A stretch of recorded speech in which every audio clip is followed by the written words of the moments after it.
আসসালামু আলাইকুম দর্শক। ইরান, আমেরিকা এবং ইসরায়েলের যে যুদ্ধ, সেই যুদ্ধে নতুন কিছু তথ্য আপনাদের সঙ্গে শেয়ার করার জন্য সামনে হাজির হয়েছি এবং সবচেয়ে অবাক করা যে বিষয় সেটা হচ্ছে খোররাম শাহ ৪।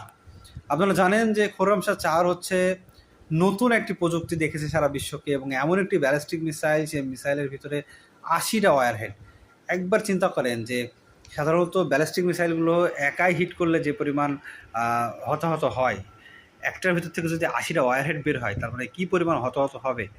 মানে তেল আবিবের মোটামুটি যে এয়ারবেস বা এয়ারপোর্ট, সেগুলোকে গুঁড়ো গুঁড়ো করে দিয়েছে, একবারে ধুলার মতো গুঁড়ো করে দিয়েছে। এবং এইটাকে বলা হচ্ছে যে স্মরণকালের ইরানের এ পর্যন্ত ব্যবহার করা সর্বশ্রেষ্ঠ একটা অস্ত্র।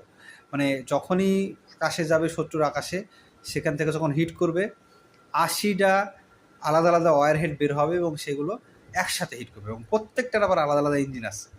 বুঝতে পারছেন কি পরিমাণ শক্তি নিয়ে সে হিট করবে। এবং এইভাবে সে কিন্তু মানে বলা যায় যে ইসরায়েলের যে যা স্থাপনায় হামলা করেছে, সেই স্থাপনা মানে যেখানে আমাদের ফিলিস্তিনের যে অবস্থা করেছে, ইসরায়েল, ফিলিস্তিনের চেয়েও ভয়াবহ অবস্থা, মানে তামা হয়ে গেছে মাটি, এরকম একটা অবস্থা।